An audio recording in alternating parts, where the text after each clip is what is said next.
and jump on later if you will.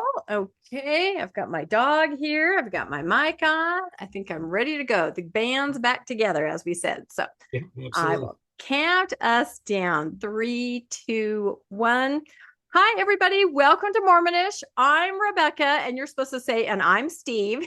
And I'm Stephen Pynakker, Mormon Book Reviews. There you go. That's right. And we're hoping Landon's going to join us. There was a little bit of a time overlap, so he may just pop in to save the day as we're in the middle of this. But I'm so excited to have Steve on. This is so fun.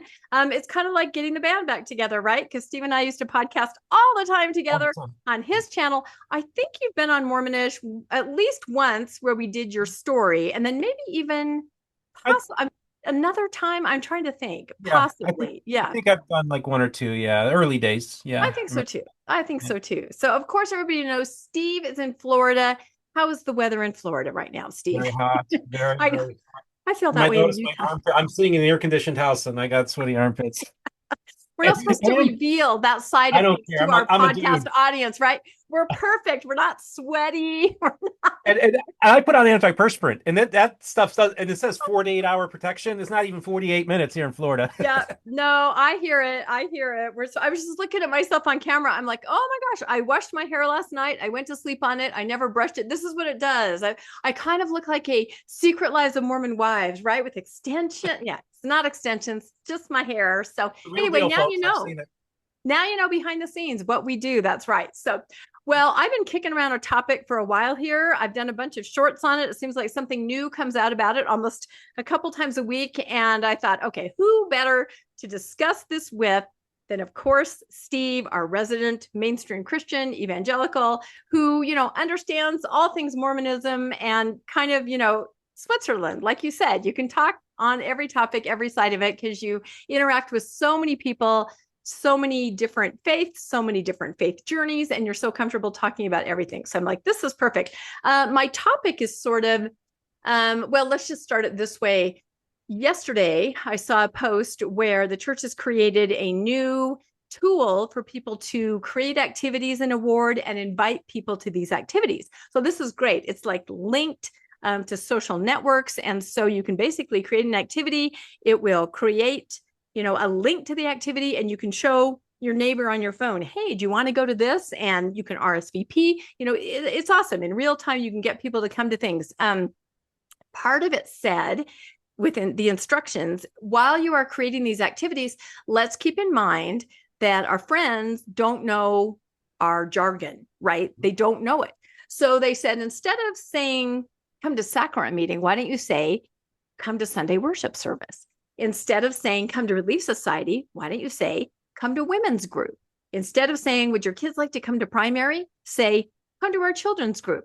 Now, I know of missionaries who've been using this for a long time, especially those I'm aware of, some kind of in the Bible Belt who, Mhm. people don't know what they're talking about if they say the other stuff. But if they knock on the door and say, would your kids like to come to a Bible study? Would you like to meet our youth minister? They use those words and they're able to kind of communicate. So I just started thinking, and I'm sure you've noticed this too, Steve, just this, what I like to call the mainstream Christianization of Mormonism. There've just been a lot of things. Have you noticed this? I'm sure you have.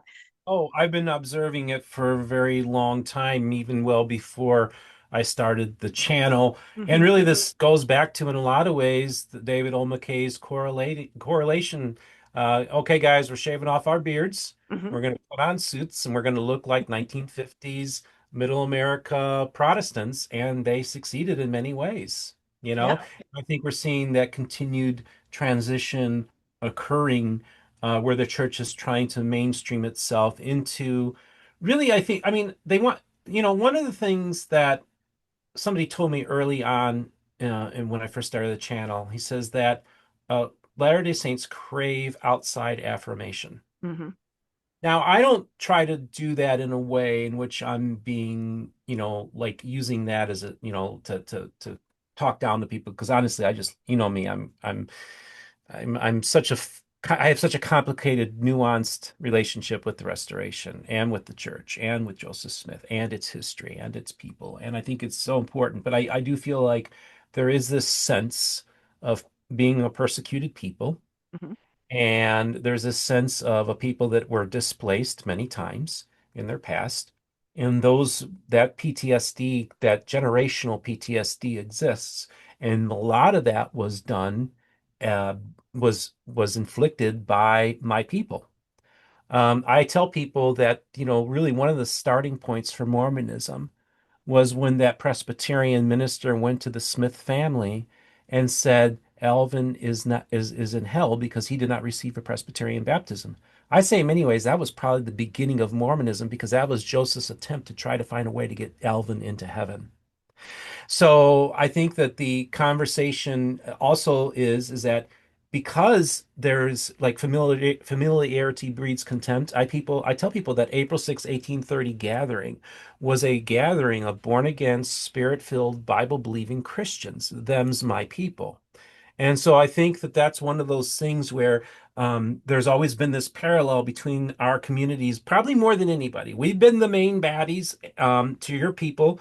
Evangelicals been the main baddies to the Catholics in this country, the main baddies to Masons, the main baddies to Jehovah's Witnesses, the main baddies to the Seventh-day Adventists. You name it, we're the main baddies, right? Because so that's kind of how we operate. Is a very like we feel almost like outside religions are invading us. And Mhm. of course, that sounds very familiar even in a 21st century context. This is also has its roots in not only like the anti-Masonic movement, but also had its roots in the Know Nothing movement with the American Party, which they wanted to keep out foreigners.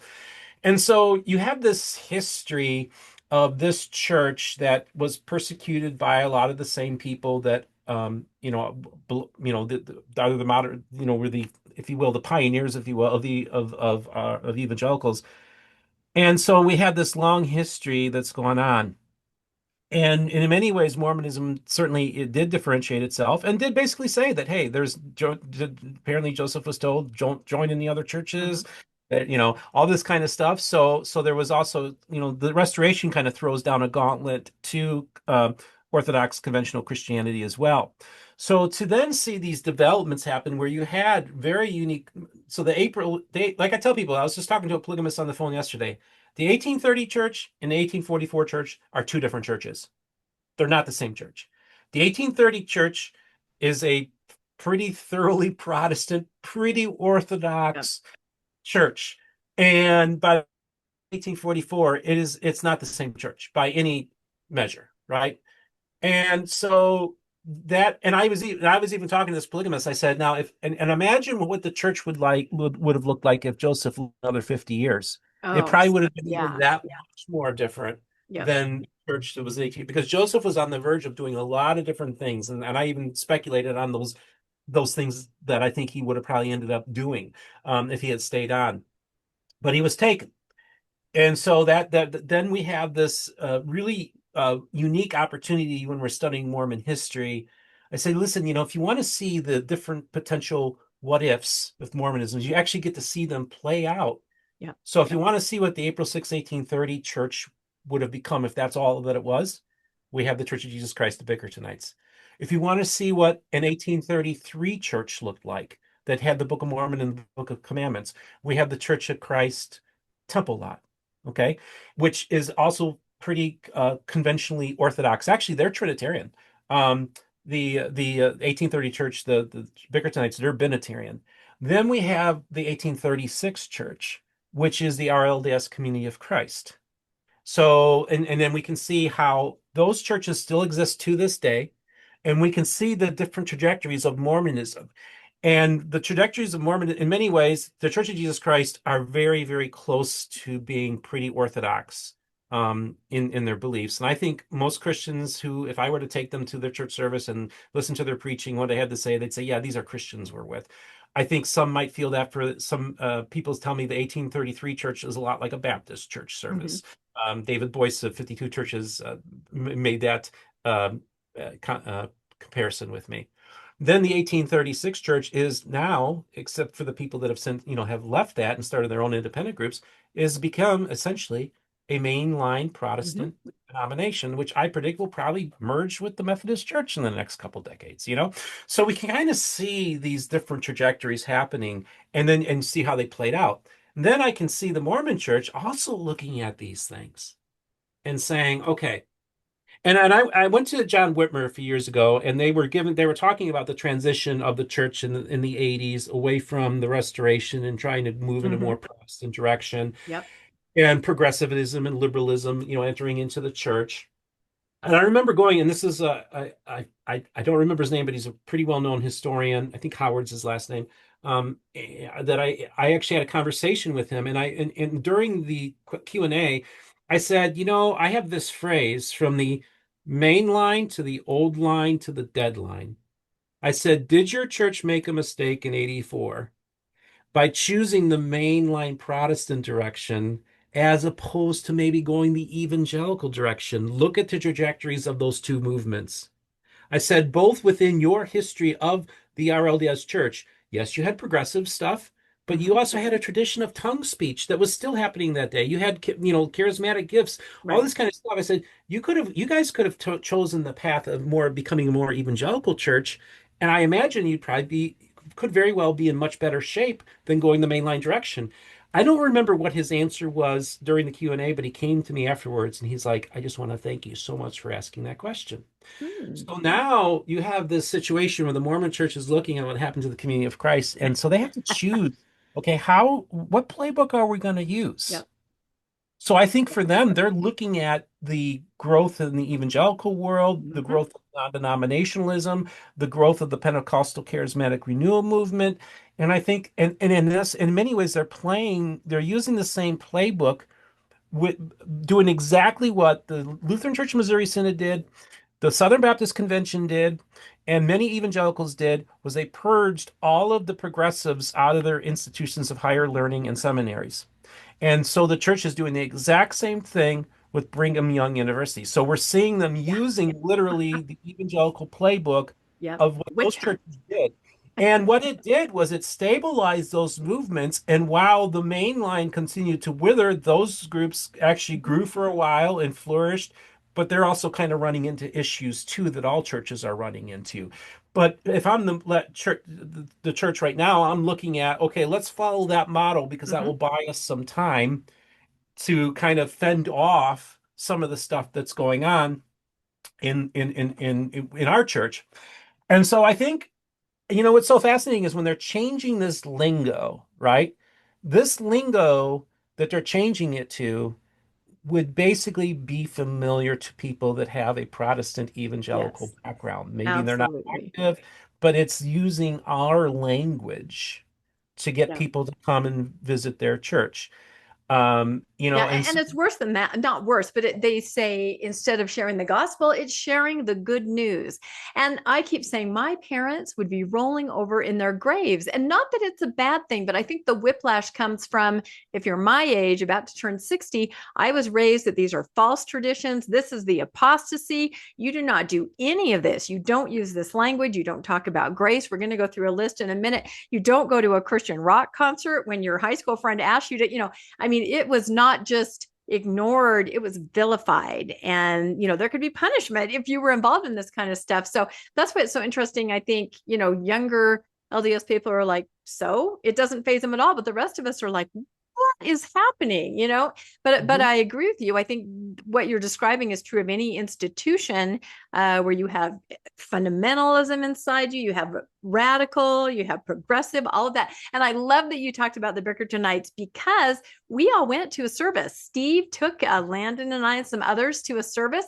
And I remember just sitting there going, I feel like this is Joseph Smith's church. I feel like I'm getting a little taste of it, a little dose of it. I get it now. It was absolutely fascinating. If anybody ever has a chance to So, attend the so Church of Jesus Christ, let's not forget that is the name of this church and has been for 100 years. You should go. I really do feel that it's that way. But a lot of younger LDS people don't even understand there are different versions of the church or the restoration. They have no idea, and we can learn so much from I that. don't think many older generations do either, Yeah. But I think it's actually the younger people are. Look, whenever I give a Bickertonite Book of Mormon to the missionaries, they get excited. Yeah. And they think it's really cool. And then the Bickertonites had a service here at my Christian community earlier this year they had a conference, and I brought the Mormon missionaries to the Saturday night praise and worship service. They don't call it that, but that's what it was. Right. Preaching They praise. might now. Yeah. And we have to And make everybody understand this is Sidney Rigdon's church. This is during the, I mean, through a few different, yeah, well, their priesthood comes versions, from but Sidney yeah, Rigdon, but they yes, kind of look at their founding prophet as being Joseph Smith, and yes, then and then Sidney Rigdon. They both kind of look at yes, them as fallen on some level, yeah, and then they look at William Bickerton as a fallen prophet, but later they look at him as a fallen prophet. So for right. them, the idea of even Everybody following a falls. fallen prophet is fine.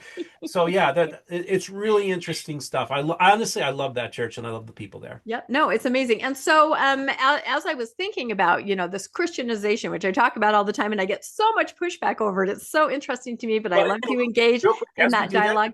I feel like I need to put on my Oh, I cross. think you better put it on. But I came across on social media, a post about change in the language or some other things, and I I came. go to walking BYU's campus and I see all these young people wearing crosses. I figured I better put one on right over my. This is gonna be on our list. And so I found this, this post from Steve answering some of these people Yeah. talking about this apparent Christianization. And Steve says, my sources are telling me everything is on the table, meaning to change or to morph or to reimagine, or to reinterpret. The church will continue to gravitate towards mainstream Christianity and reframe unique doctrines. I like that word reframe because we are seeing this. They're not leaving them, but they're reframing them so people don't, except for older people like me, understand what they used to be. Reframe unique doctrines and practices to make them more palatable to other churches. The next few years are going to be very eventful. So this is why I asked Steve on, because I thought this is great. And do you want to talk? I mean, you're kind of already talking about it. Do you want to expand a little bit on that? And then it was funny in the same thread, someone goes, "Oh, your sources, what are you, I don't think they knew they were dealing with Steve." It was just funny. And then somebody else jumped in and said, no, this guy has sources, which you do. You've broken so many stories. But no, I thought that was really great. Reframe things and just sort of gently, or sometimes not so gently, sometimes with a screech, move us where people my age are just like, whiplash, what happened? What happened? It's almost 180 on some things to us. Yeah, it's pretty remarkable, and I have to say, just some of the stuff that I'm encountering is when I say things are a lot of things are on the table. Let's Mm-hmm. just give you one. I can't give you details Yeah. because it's still in the process, but they're still going to do some temple changes. Yeah. And within the endowment ceremony. Yeah. I know this is a very sensitive topic, but I will tell you, all I can say is my people I'm talking to, they literally flipped the script in the endowment ceremony. And they're prepping this. The February 7th, 2023 changes Mm-hmm. that move things in a certain direction towards Christ. Yep, That they trajectory included Christ finally as more of a prominent figure in it. Yes. that trajectory will continue. And so that's Interesting. yeah, there's a lot more and honestly, I'm very fascinated by this because I think it's a whole new ball game at that point. Mm-hmm. So that's kind of one of those things. And again, these are just things that are being talked about. Does this mean these will happen? I tell people, I said, once you introduce Jesus into the picture, he tends to take over. And so I really feel like the more the church embraces the cross, the more the church puts Jesus more front and center into the temple ceremony, I I don't think you can go back.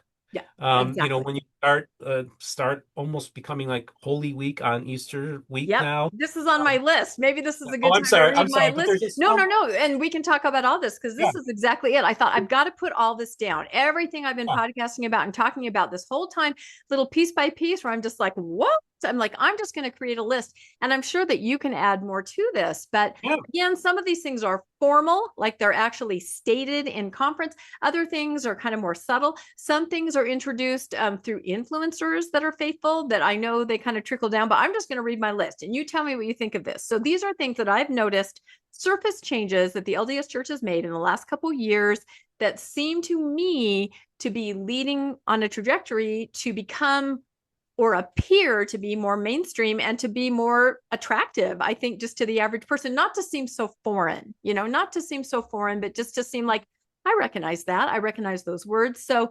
Moroni, which is what used to indicate there's a temple on Google Maps, is now a cross, right? So nobody knew to look for Moroni, but people who look, I want to attend a church, there's a cross, right? And people had, a big issue with this. It's really interesting, especially with the cross on the temple on the map.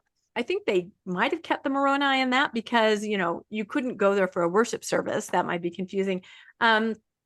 They no longer use the word Mormon, right? And they want to be the Church of Jesus Christ of Latter-day Saints, And along with that, I will say that I believe that they are going to drop or sort of phase out Latter-day Saints, because that's confusing too. Saints means something different, to people of other religions. And you can stop anytime and comment on anything I'm saying. But and I know that on Facebook, they refer to themselves as the Church of Jesus Christ.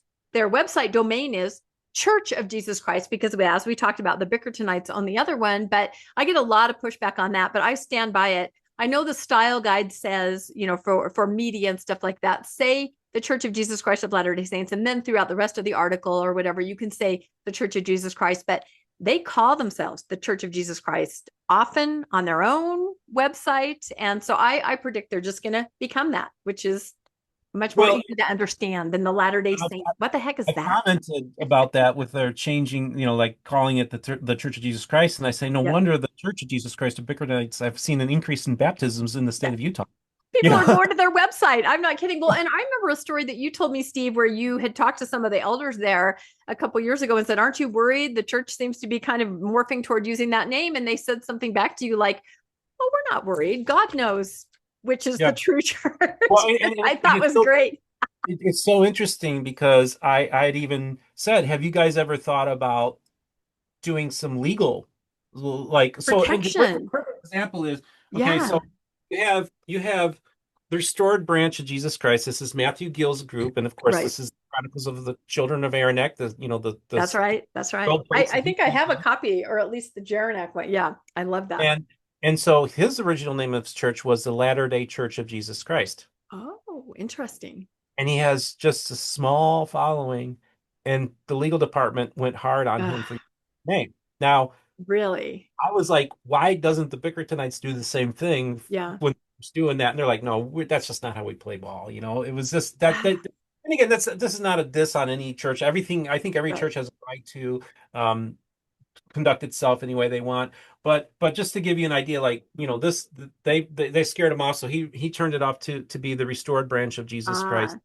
And so that's what. But again, I think he could have probably, fought it, but he's just a small church. Yeah, you can't fight. And it would be such bad form if the LDS Church went after, the Bickertonites, who have had that name since, I think, 1860 something. So I don't think they can do it, but I think they can. There are so many churches of Jesus Christ. I did an episode with Randy Bell. He has a list. There's like 200 churches of Jesus Christ. So we'll just add another one to the mix, right? I mean, he's the reason for the season. So, and along those lines, and the next thing on my list is increased talk of worshiping Jesus.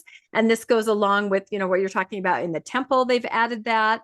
And, that wouldn't really be, when I was growing up, you didn't even say the word Jesus. We were told to say the Savior. Saying Jesus was a evangelical Baptist, we don't do that. That's kind of low church, is the way I was raised.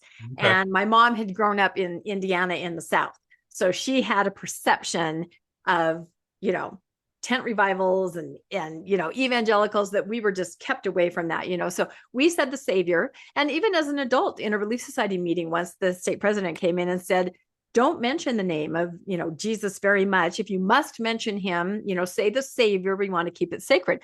All over the place now. I love Jesus. Get to know Jesus. Come find Jesus. Jesus is in your heart. I mean, it is everywhere. It's so different than it used to be. And, again, just kind of appearing more mainstream. But it's a good observation you made about in the temple too, because adding Jesus, adding more of a female presence, those things, that definitely is going to move the needle in a certain direction. So, yep. Anything to say about that? Or we don't have to talk about every single one. You already kind of that was a really good analysis on your part. Yep. And also the same thing you just mentioned, and are wearing, younger members are now beginning to wear crosses. which is, Mhm. I've told the story before about getting a cross necklace and an earring set from a boyfriend at Christmas, and my mom just like taking it off my neck and saying, we do not. That's the death of our Savior. That is not what we wear. We don't worship that. And I've been shocked. Again, I feel like I'm in my day. I'm a little old lady clutching my pearls and waving my fan. But, with somebody that tracks these things, I just never thought I would see this. And you see missionaries wearing Christian jewelry. I sent Christian jewelry to my missionary because they wanted it. And everyone's just wearing it. And there it is. It's all part of it. So interesting to see. We already talked about Christian verbiage like Sunday worship service, women's group, the good news. It's just friends instead of investigators. It's just language that's more general. And this is encouraged all over the church website. They're all saying, make sure you always talk about how Christ centered everything. Make sure you talk about, Jesus. So it's very different, because I know in the past, some people would say, I don't really see Jesus in your church. I visited your church and it's all about Joseph Smith, and that was the focus in the 60s and 70s and 80s church that I grew up in. More Joseph, less Jesus, I guess is how you would say it. So I was thinking about the new intro to the Book of Mormon that was on the app, kind of forward facing. And then when everybody made a fuss about it, they moved it to the back, but it does not mention anything about Moroni or Lamanites or Nephites. It just talks about a book of scripture that teaches you about Jesus. That's how they promote it. So that's kind of a big change too, because it takes away, the first vision, it takes away Moroni, all of that. So that's kind of fascinating. Christian rock music. Can you believe, Steve, that we are seeing the day they just released a Christian concert that is going out now to all stakes, and the stakes are gathering their youth. I mean, we're talking screens with lyrics. We're talking LDS influencer singers praising. We are talking riffing. Okay, everybody, let's just put our hands together. We're going to talk to Jesus. I'm just like, where am I? I mean, I was invited to I don't know why my phone's doing that. I was invited to a Christian concert from a friend in high school, and my mom is like, nope, not happening. Absolutely not going to do it. So isn't that funny? It's just so different. I don't know why that's going off. It's like not connected. I'm going to have to hang up. Okay. All right. I don't know what that was. Okay. Praise and worship. That's different. Mormons. Question. Do you think that we could actually see like praise and worship bands in a Sunday morning ward service? Yes. I think this is coming next. I'm not kidding. Okay. I really think it is. I remember coming across a post. Hold on a second. I have to tell you, don't on a podcast. This is how we stop I don't know what happened to my phone. It's connected to something weird. Anyway, I came across a post once on the Faithful LDS site. The person said, I just joined the church and I went to a meeting, and where's the band? Where's the screens with the lyrics? And they said, I don't understand what you guys are singing. It's really different. They were really confused, because to any other Christian, huge part of worship service is the music and the screens and the worship leader, through song. It's huge. And so, yes, I do make the prediction. They've already allowed different instruments in that they never had before. Drums are allowed, guitars are allowed. And I think this is for, other countries, maybe to make it more easy for them to worship through music, but it's still allowed. I remember there was a guy in my ward growing up, and he played the French horn beautifully. And he asked if he could do, a solo of a hymn. And they said, no. I mean, it would have been beautiful. It would have been mellow and smooth. You could not. And now you can. So I think that's definitely coming. Do you think it is? It'll be crazy.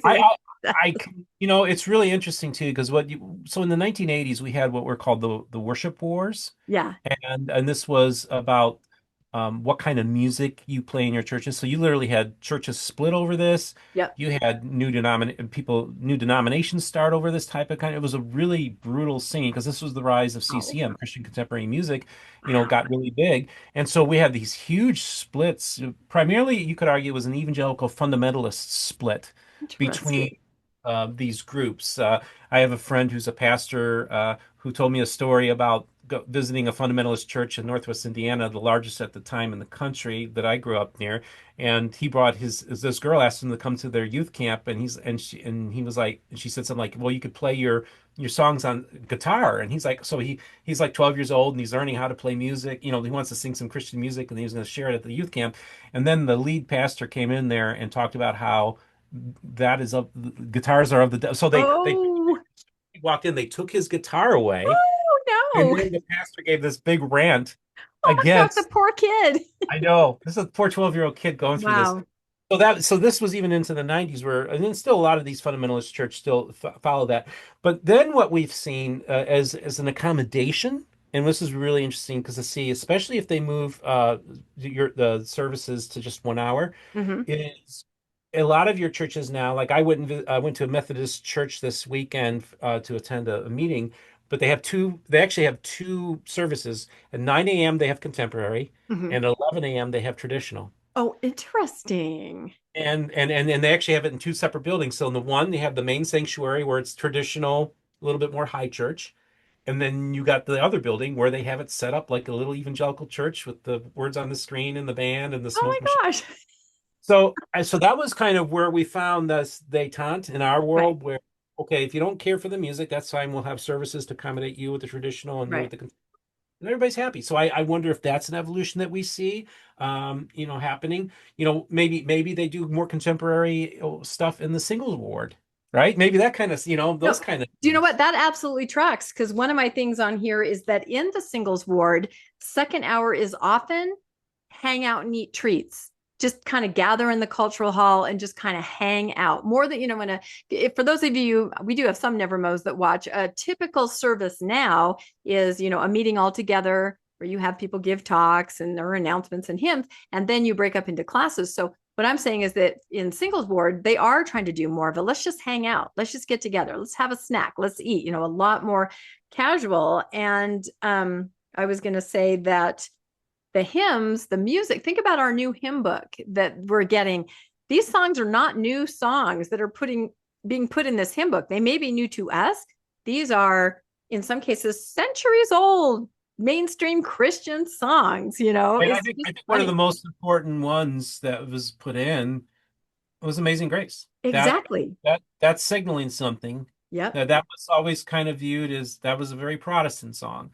And it eventually made its way into the Catholic hymnals, and now it's made Yeah. its way into Yep. the Saints hymnals. So Yeah. I think you see, really, what you see is the tremendous influence American evangelicalism has on Christianity as a whole. And Yeah. so it's a very powerful force in this world, and it's influential even especially in the global South.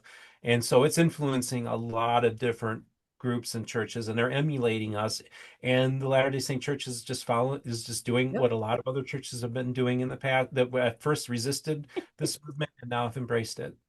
And that's what I think is funny. Maybe that's another reason I get so, I don't know, snarky about it because everyone's like, oh, this is new. It's incredible. It's a revelation. I'm like, this is not new. If you have ever gone to a Christian church before, this is what they do. And I've gone to a lot. I mean, before I officially stepped away, from the LDS church, I would go to my regular ward in the morning. And then in the afternoon, I would go to this place called the Rock Church. It was really fun. I mean, awesome sermons. And, the kids were in nursery and you'd have like a little number if you had to go get your kid and there was music. It was amazing. So this is what has been happening for, decades in other churches. And now it's new again. And I think new again to LDS members. But I think what you said, going to 2 hour church, I think was their attempt maybe, to make it more palatable, because this is what someone in mainstream Christianity would expect, maybe an hour and a half long meeting kind of a thing.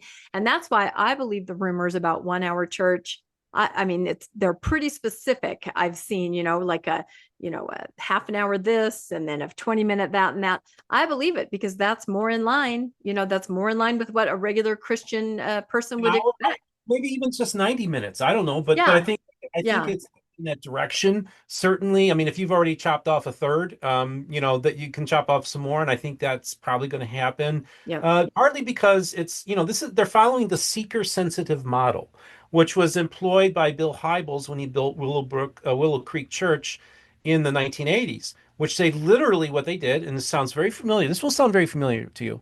What they did was they conducted surveys of Uh, people to find out what kind of church Yeah. they would want to get to. And so they tailored their surveys and the church and how they did their outreach.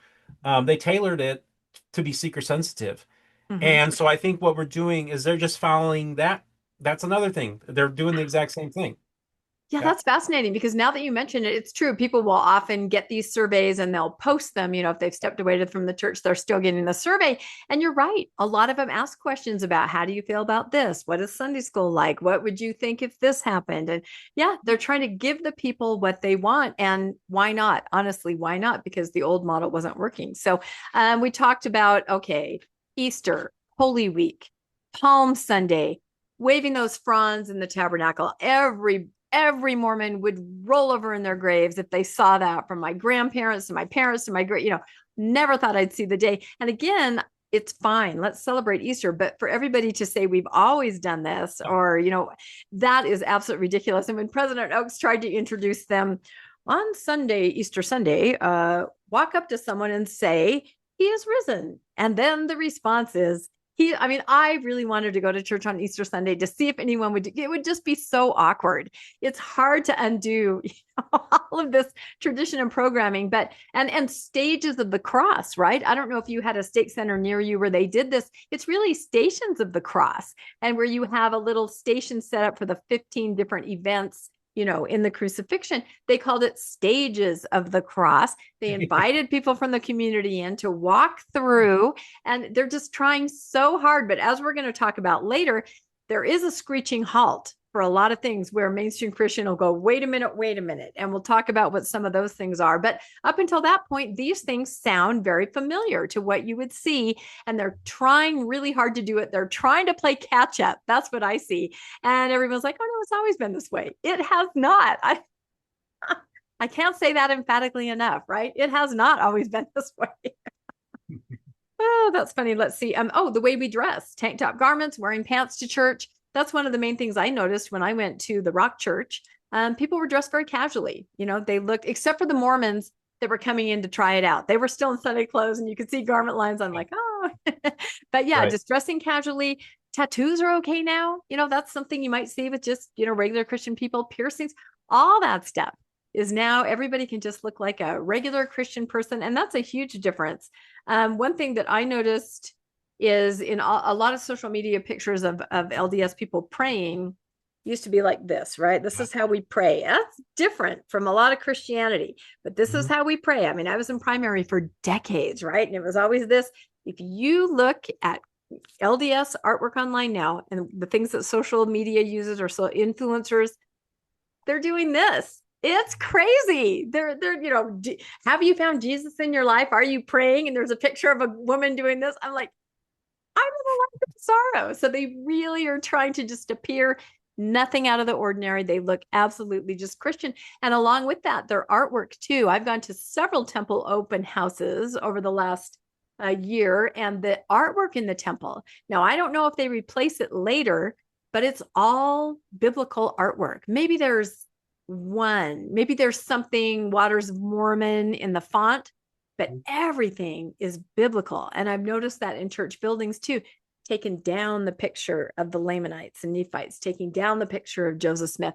It's nothing that would jar somebody, who wasn't used to that. It's all biblical and Bible worship. So I don't know. I don't know, like I said, if afterwards they put that back in, they put the Book of Mormon centric artwork back in, because I don't go back in afterwards. But Well, yeah.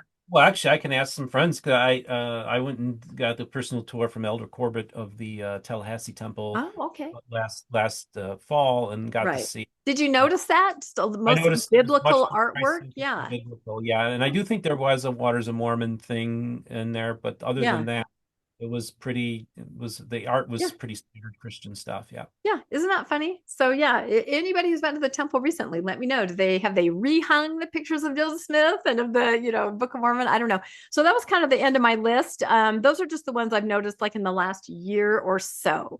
And again, it's kind of superficial changes, but it does kind of give you whiplash, because a lot of things, and people will point out when they give me pushback, that's just how you were raised. This is true. I was raised in a very orthodox way to shun a lot of these things.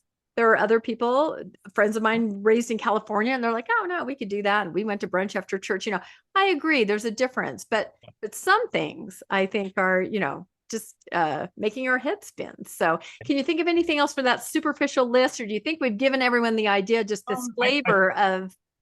I think you covered a lot Yeah. there, and I'm just trying to think. It is fascinating for me to watch and see what's happened, and also one thing you need to also kind of look at too, and one of the things I catch on to is where I can catch little cues or phraseology that regular members use in which they are definitely being influenced by evangelicals. I mean, Hannah Stoddard, the Joseph Smith Foundation, her father raised her with tons of evangelical materials, tons of Christian Reconstruction stuff that comes from us, David Barton's stuff.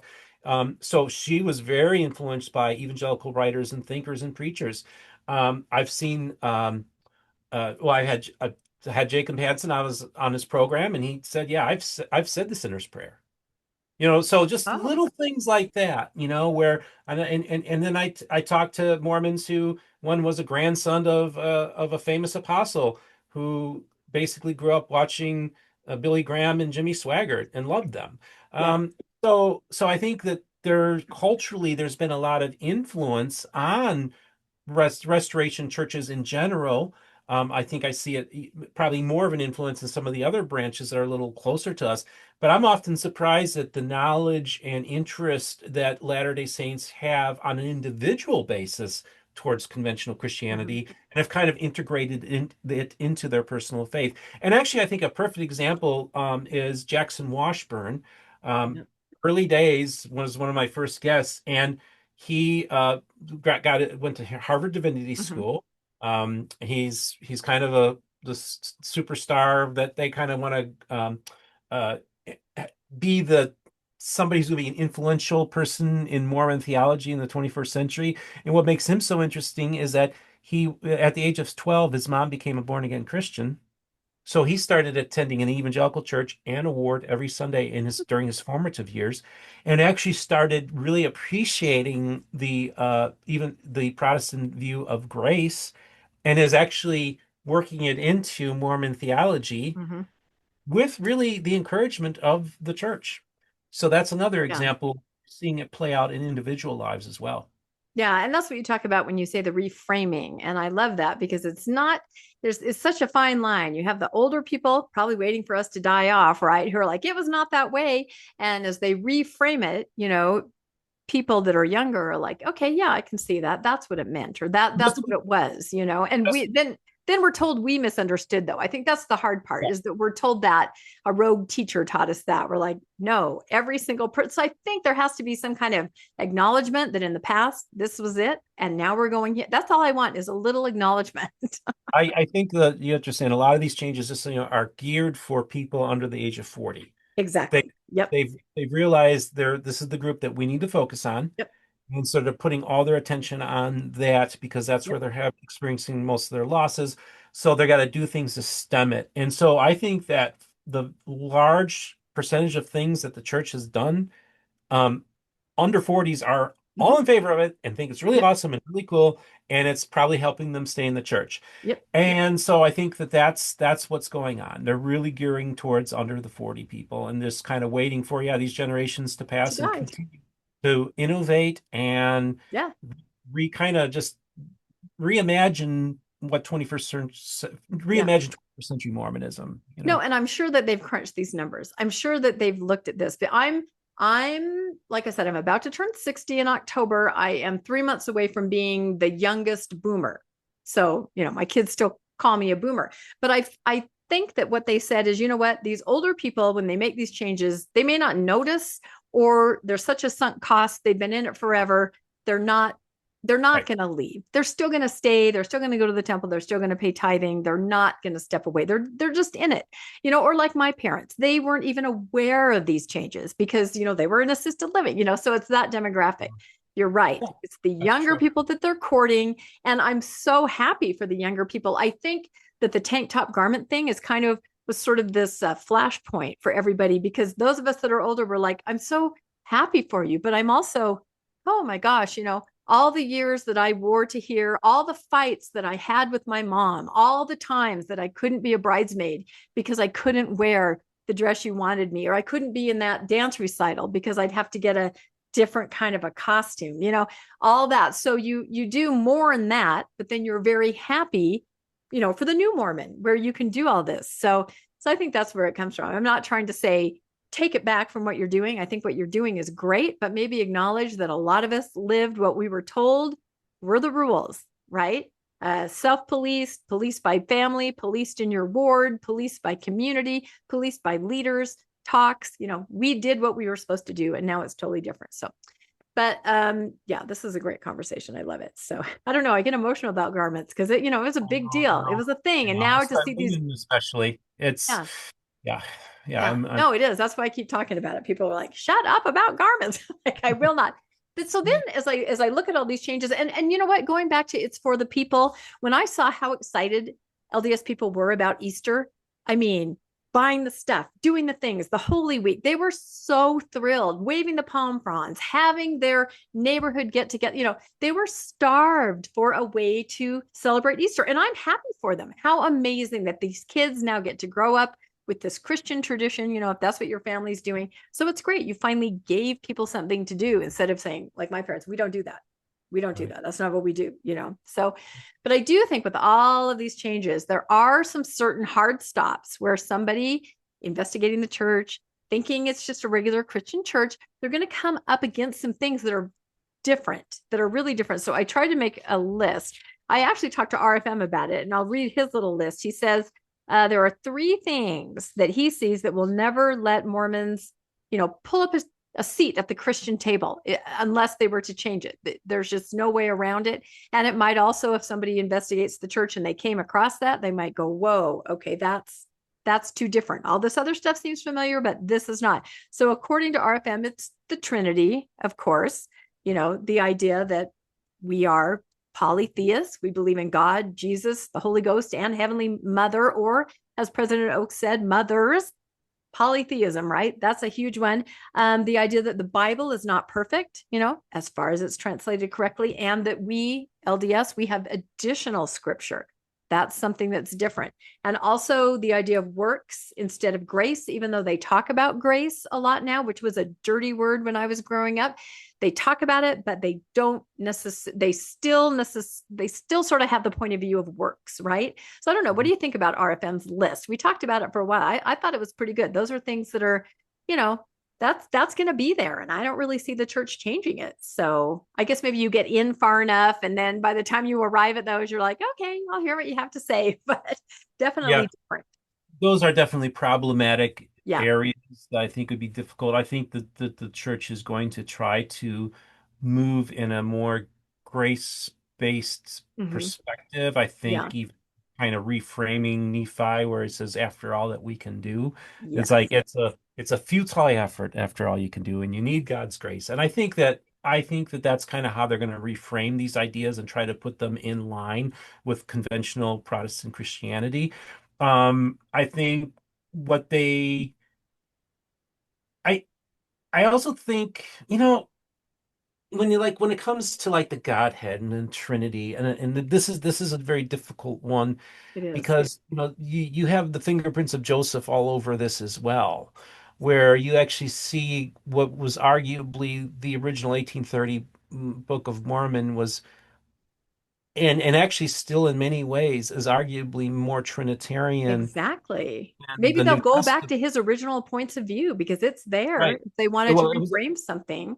it's actually the Book of Mormon is arguably more Trinitarian than the actual New Testament is. Hmm. Okay, that you can tease out enough in the Book of Mormon that you could come up with a Trinitarian formula, like some churches have done um, in the Restoration. But I also tell people too. I said, you know what? It's the same thing can be done with the Bible. You can tease out a Unitarian view of God. You Hmm. could tease out a Binitarian view of the Godhead. You could, so there's different ways of even reinterpreting the Bible, but you could also argue that the Book of Mormon is arguably Trinitarian. Some say Unitarian, some say Binitarian. There's a lot of different ways of reading the Godhead in the Book of Mormon, much like the Bible. So that's something that they have to grapple with as a church, right? Like, how do we do this? And this is where I think it's really important now. And I want you to be aware too, Rebecca, there are conversations going on, all right, between different church bodies, um, and theological groups that are actually having behind the scenes conversations with Mormon, if you will, theologians and philosophers and thinkers. And they're actually having these conversations, and they're actually kept quiet because they don't want the evangelical heresy hunters to try to disrupt these talks Right. and prevent there to be further conversations going on. So, it's so funny. I have these evangelicals attack me, and then I'm hearing from all these other evangelical sources about all the stuff that's happening behind the scenes, and it has to stay behind the scenes because these are the same people that are going to try to attack us, right? So it's So just a many crazy world. secrets in Yeah, religion, it's a right? crazy world that I inhabit. It's like, and it's so weird because it's like in so many ways, like what I'm doing is kind of on the cutting edge of what's going on in the Right. evangelical world. But then I have evangelicals say that I'm not an evangelical. So it's just so weird and bizarre. But I Yes, don't care. it's in It's a just not about strange me. position. Well, let me ask you about so Heavenly Mother or mothers, right? Yeah. So I posted that, clip that I got from President Oaks saying that. And I had a couple people who said they were, religious leaders or pastors, and they said this is abhorrent, blasphemous doctrine to me. You know, is that really just one of the hardest stops that Oh yeah. God married, having sex, multiple people? I mean, is that just something I mean, we can't, I grew up with the idea, so I can't picture how somebody else in a Christian community hearing that, would that just be just like the person said to me, this is blasphemous. Yeah, so that's a really interesting one too, because of course I'm so immersed in this world that I hear so many things that I've just grown accustomed to it. But when I tell Christians about, oh, they got this hymn called Praise to the Man or Heavenly Mother, Yeah. they just freak out and say, oh my gosh, that's Yeah. just not Christian at all. And I'm like, oh yeah, that's a good point. Like it really isn't, conventional Christianity. And so it's a problematic thing. I even told, and before, the Heavenly Mothers was introduced into the conversation, I was like, maybe the Latter-day Saints can find a way to talk to the Catholics and talk and maybe say, okay, Mary is the mother of heaven, and Oh, and that's yeah. what Catholics believe. And so we can have a heavenly mother, but it's Mary, and it's kind of close to what Catholics believe, and that'd be their way of trying to kind of become more Catholic in that sense and be able to kind of maybe have accommodations with that community. I think the idea of introducing Heavenly Mothers into it really muddies the waters even Yeah. more so. It makes it more difficult. So yeah, that's a tough one. Now, polytheism is really interesting because I think they make there's a point to be made that early Jews were in many ways polytheistic. And what is a polytheist? It doesn't mean that you're worshiping all these other gods. Right. It's that you believe that these other gods exist Hmm. and that your God, Yahweh, is bigger and stronger than them and is going to beat their and kick their butts. And there's an acknowledgement within, the Old Testament story is that like it doesn't say like all Pharaoh's, priests were using magic or they were where they were, but they weren't saying like it was a fake God. It's like, no, our God's more powerful than your Yeah. God, so that's why he was able to My God destroy. can beat up your God. My God can beat up your God. Exactly. And so you have this idea that and then you also have councils of heaven. You have the work of Michael. She's is it Heisberg or I forget. So there's this idea that in early Judaism there were other gods and they were doing battle with each other, and there's this like Parthenon of gods. So to me, that's that Like the type. Parthenon, like the Right. actual Roman. Yeah, exactly. Yes. Greek, Yes. Roman. Yeah, well, and there was a Parthenon of Semitic gods, Yes. Baal or Baal or whatever, Yep. and Elohim, and you had Yahweh. And then Elohim, El is just a title; it's not an actual entity. But you had all these names of the Elohims, and you have Yeah. angel, Elohim. So Right. that's another type of supernatural Yeah. god type kind of person that has L in their name. Right. So to me, like that's actually kind of a cool part about Mormonism is it's willing to actually have conversations that are outside of the box about early polytheistic thought Hmm. in Judaism. So, and if anything, I commend the Mormons for having those Right. conversations because I think the Christian church needs to face the fact that there's a lot more polytheism going on in the Bible that we care to admit to. And that's a really good point, because I have seen influencers putting out content saying, like, we adhere more to original Christianity, than some of these others. It's describing exactly what you said. So my question is kind of, is it naive of the church to even think, they can do all this superficial window dressing things, crosses, Holy Week, but when you butt up against these, are you naive to think that you'll be able to surmount this problem? But, maybe trying to tie it to very early, make that leap to early Christianity. Everybody in the middle is kind of like, you got that wrong, we got it right, which I thought was interesting. So another list that I came up with are things that I don't see them giving up or being able to spin, really. However, they really depart from Christianity. And this kind of goes along with what you were just saying, a living prophet, right? That also is, to a mainstream Christian, the fact that we, worship a man, will do whatever a man says, promise to follow a man, including our founder and the living prophet today. That's a hard stop for a lot of people, but I don't see how the LDS Church could give that up, that concept of living prophets. That's what makes us extremely unique. Priesthood, that's another thing I think mainstream Christianity would go, what? What is this power you think, and of course the church founded on that is not going to give that up. Temples, completely doubling down on temples. Now I can see what we just talked about, that they try to tie it to, very early. I mean, as loosely as it can be tied, they really, really, really try to make that connection.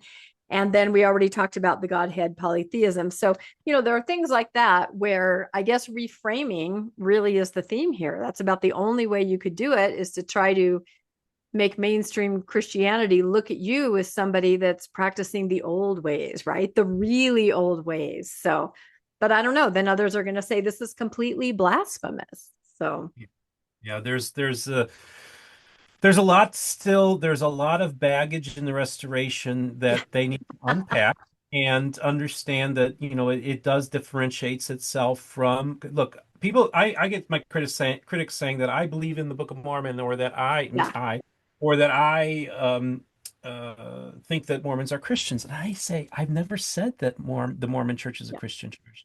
I've always says I believe that there's Christians in all churches. There's Christians in Mormon churches, Jehovah's Witnesses, Catholic churches, Islam. I think there might even be a few Christians in the evangelical world. But the Mhm. thing is that I think that's the church, is the individual, Christians that have Mhm. come to a saving knowledge of Jesus Christ.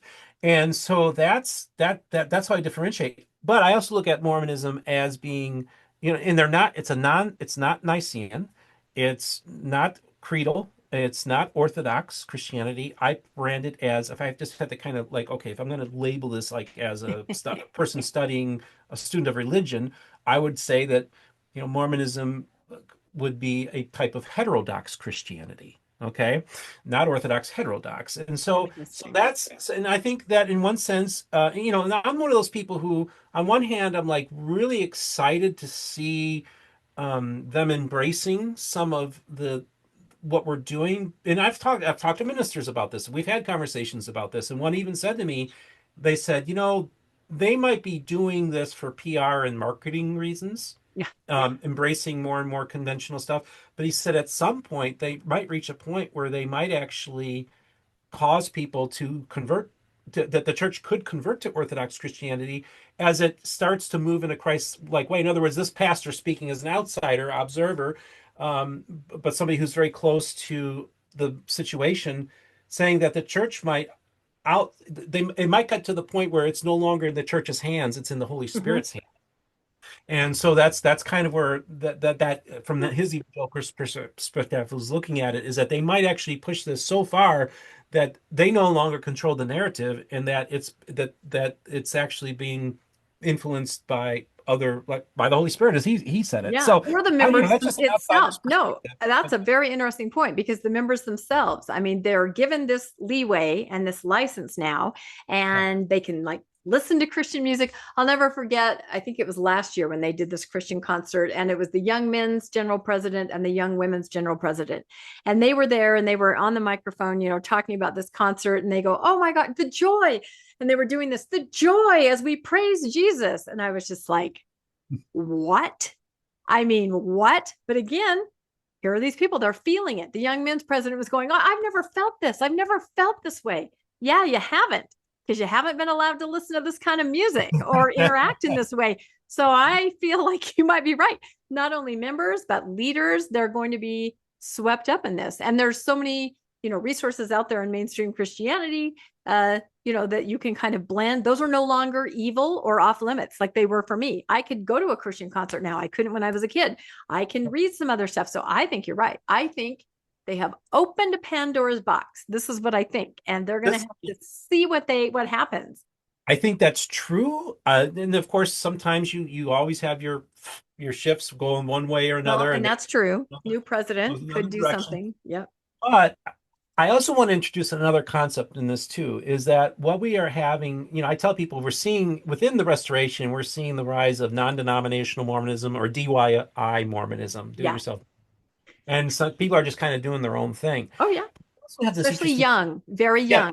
young When I people. when I kind of interact or see the people under 30, they're like, yeah, I don't wear garments. I'm drinking coffee. Yeah, I'm active. Yeah, I love the church. I mean, not going to Yep. hear it. Going to do what they want on their own terms. Yep. And on their own terms, that's true. But the fascinating thing is, of course, you have the rise of the charismatic movement and the Pentecostal movement Mhm. that has exploded in a little over 100 years to about a 500 million people in the world now.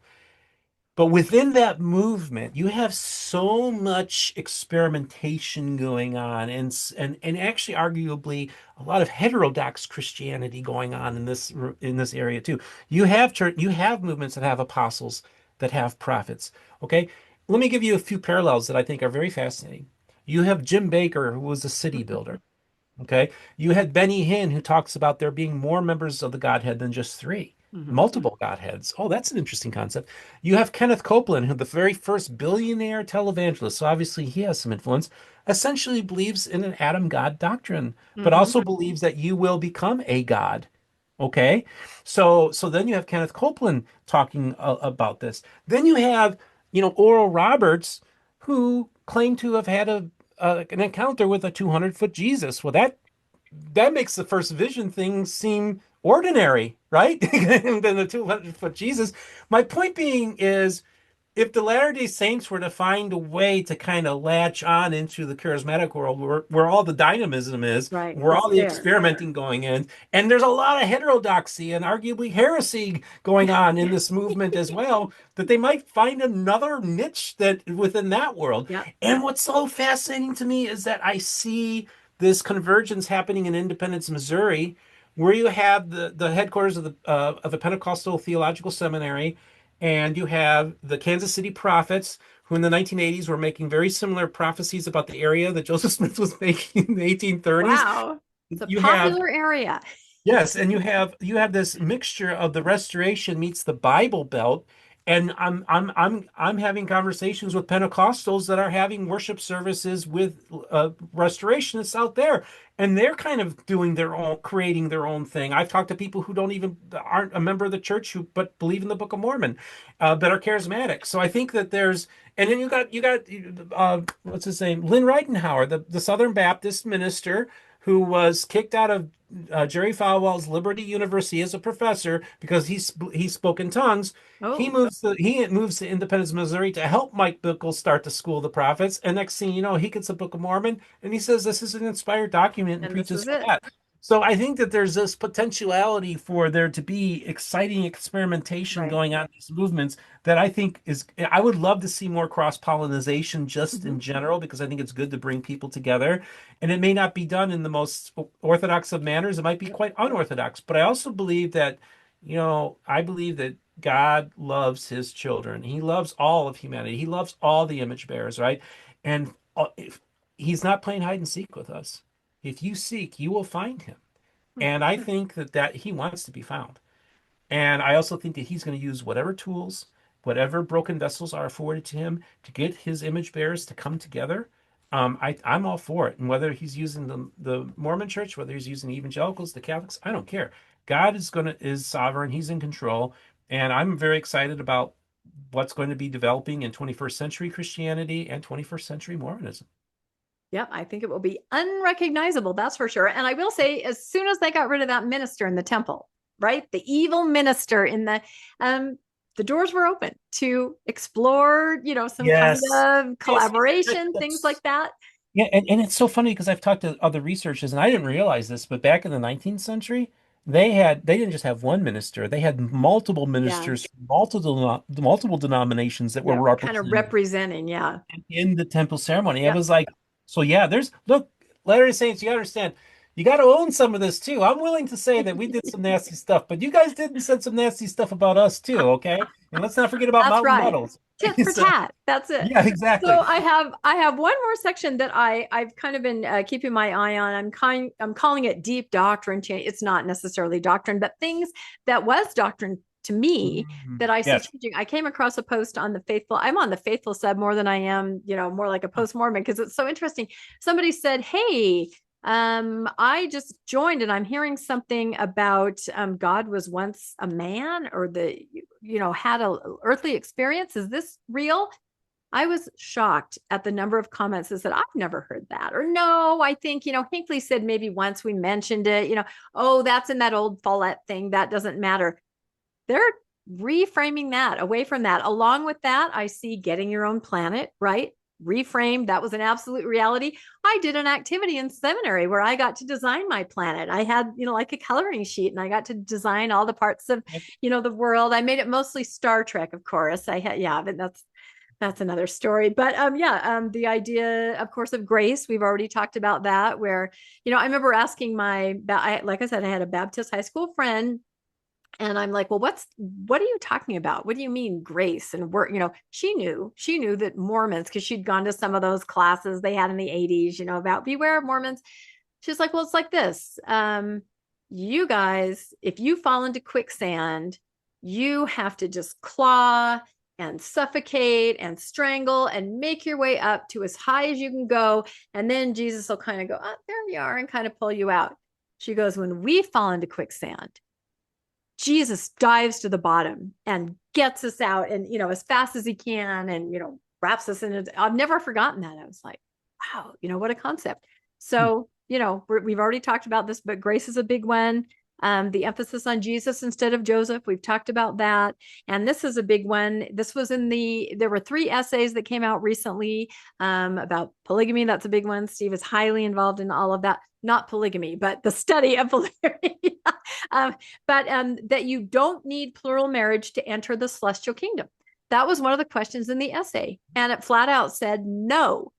And I was shocked because, yeah, yes has been the answer to that as long as I can remember. So that's a huge reframing. So I see the superficial changes, just the words, the good news, Palm Sunday, waving a frond.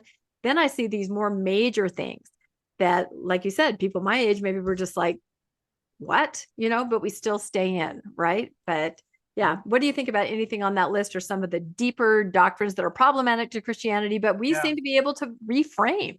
Yeah, I think that this is just going to continue the conversation. I think what they do too is they want to kind of borrow from maybe Eastern Orthodox ideas of theophany and stuff like that. So try to reframe it in a way in which you're going to try to like take some Mormon doctrines and and put them in a way that maybe can speak Eastern Orthodox mystic language, maybe speak some Catholic language, and try to find their way. And I think that I commend them for doing that, trying to understand, try to repackage Mormonism to show that actually there's a lot of concepts and ideas that existed or were part of, this world. And so I think that's their attempt. They're making, their attempts to try to make Mormonism fit into some kind of, ancient Christianity. It's a problematic approach because a lot of the stuff they try to refer to as being more early Mormon doctrine was actually the paganization, Yeah. pagan Yes. ideas were being entered into. That was so. I think it's a very difficult place they're in, but I also have to say that, religion is sloppy, history's Yep. sloppy, Yep. theology is sloppy. Trying to figure out the nature of God from our puny perspective is extraordinarily like it's not even it's so futile in so many ways. So like to burn people at the stake, literally or figuratively, because they might have a slightly different view of the Trinity, is just insane, right? Yeah. So I think that, as we go into the 21st century, I think we just need to show a lot of grace to our Latter-day Saint brothers and sisters. Try to understand where they're coming from and their belief system, but also try to share with them, well, this is why I am a Protestant Christian, because I don't think there was a great apostasy. I think that Christianity has been overall force for good. I think Western civilization has been awesome. Like even Richard Dawkins says, I am so glad and honored to have live in a Christian culture. He Mhm. says, this is like one of the biggest atheists of the Yeah. horsemen of the apocalypse. 20 years ago, I wouldn't have imagined him saying this, but Yeah. he says, I am a cultural Christian. So even atheists understand the importance of Christianity and what it has done for humanity, and has literally uplifted so many people out of poverty, has created some just beautiful art, a beautiful civilization that all others aspire to, right? That's informed by a Christian worldview. So this is worth fighting for. This is worth defending, and I want to share that with Latter-day Saints to say, listen, you know, um, there's a lot of great things in these creeds. There's a lot of great things in wisdom that we can learn from the church fathers and from the creeds and from the reformers, and they helped make this. The reformers in particular helped make America this great shining city on a hill for the rest of the world. That for hundreds of years has been the place everybody's been trying to get to and aspire to. And so when I talk about these things, I'm trying to defend, conventional Christianity, saying overall, as messy as it is, I've spent enough time in the Restoration to also say it's pretty messy over here too. We have de Messy facto, everywhere. yeah, and then you have even de facto denominationalism happening in the Latter-day Saint Church. You have the segmentation, you have the Oh yeah. progressives, Yep. you have the more Orthodox, you have Yep. the people who don't believe Joseph practiced the polygamy, and you Yep. have people who believe that polygamy should be brought back. I mean, Yeah. is that the same church, right? To me, there's division even within Yeah. Church of Jesus Christ of Latter-day Saints, that you could argue there are already multiple denominations in that church. Yep. So I think by coming with a 100%. evangelical lens, I'm able to kind of see these things and realize there's a lot of parallels that are going on in our worlds. And I do it out of love. I'm not a hater of the church. I have a really interesting relationship with the church, and I'm honored and privileged to have that. And so, yeah, but again, and I appreciate your story, Rebecca. I think you're, early on before I even started the channel, I got involved with your Good Book Club, and I Yep. wanted to kind of understand the post-Mormon world. And I think really one of the most important interviews I ever did was early days, early days, when I had you come on and tell your Yeah. story. And that your I think story, it's the only place I've ever told my story. People are part of it. People always say, yeah. Didn't you ever do a Mormon stories? I'm like, no, if I gave away all my content, I couldn't podcast. And it's like, you know what? I did, however, before all this started, talk to Steve very candidly, a lot about going to the temple and my trauma and that kind of stuff. So yeah, we did do that early, Yeah. And I think It- and I think that was a very important interview. yeah. And really honestly, you have to understand, as I was just kind of starting to, Uh-huh. I had a lot of book knowledge, but I didn't know a lot of people. So Yeah. you were very helpful in helping me get me introduced to a lot of wonderful people and really kind of understand the place you guys were at. And I was like, oh yeah, Yeah, I read now all I these get books it. already. Like Well, yeah, you're I unique too because, like I am an atheist, maybe agnostic, maybe atheist, somewhere right around there. And you spent time, you were an atheist oh also, yeah, and then you absolutely. found religion. So you can see all of it. And for anybody that's watching going, why is Rebecca talking about, Christianity or all this? Because I like Dawkins. I'm a cultural Mormon. I say that all the time. I'm going to call myself a Mormon, which makes me a cultural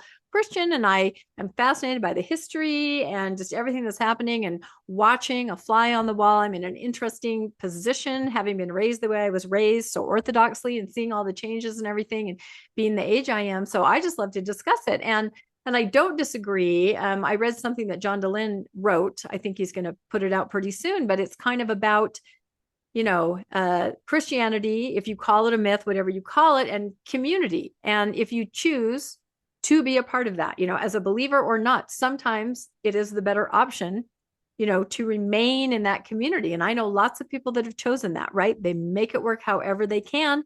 Others step completely away. Others can't stop talking about it, but it exists. So it's an important conversation to have wherever you fall on that spectrum. And it fluctuates. Like you said, you spent years as an atheist and then you came back. So there's a lot of different perspectives. Life is long. That's the bottom line, isn't it? Yeah, it is. And I think the sense and need for community, we both Yeah, recognize as well absolutely. from our journeys, and we've helped create our own communities. Yep. And it's been very healing for us, and we've been also been able to be very helpful to other people. And so I think that's the key thing is that folks, we all are humans and we need to Mhm. just treat each other with respect and with dignity and just realize that we're hurtling in space on this rock. And it's, astronauts who've been to space have sat back and said, "Oh my gosh, this is so fragile. Like Yeah. we live in a universe that at any, is in many ways arguably very indifferent towards us, right? And so we need to really come together and stick together because, there isn't some other planet we can go to. Yeah. This is our home. And I think we need to, instead of fighting each other, I think we should be working with each other to make this world a better world. Yep, we're not going to go to collab anytime soon. It's true. And it's funny because sometimes when I rewatch, what we've done and the content I've put out, I always say we when I talk about the LDS church. We feel this way or we did that because it's still we to me, for all of that. So it's very interesting. I can't help myself from doing that. It's we, my friends are in, my family's in, people I care about are in. And, I'm a cultural Mormon. That's just how it is. That's my heritage. So that's why we talk the way we do. So, well, this has been fantastic. I love that we got the band back together. And I mean, we probably could talk for hours and hours on this topic, but I think that we touched some important points and hopefully we made the audience think a little bit. And I want Steve has something super exciting that he is doing in the next little while. This may air before you do it. If not, why don't you talk to us about what you received in the mail the other day? Yeah, so this is really cool. So I got this in the mail yesterday, and this is Oh, look at Tampa, that. Florida Temple, Temple, groundbreaking, right up my August alley. 23rd. And I got two tickets. I'm not sure who I'm taking. Maybe it's mom or somebody else, Yeah, but I got two I bet your mom would want to go.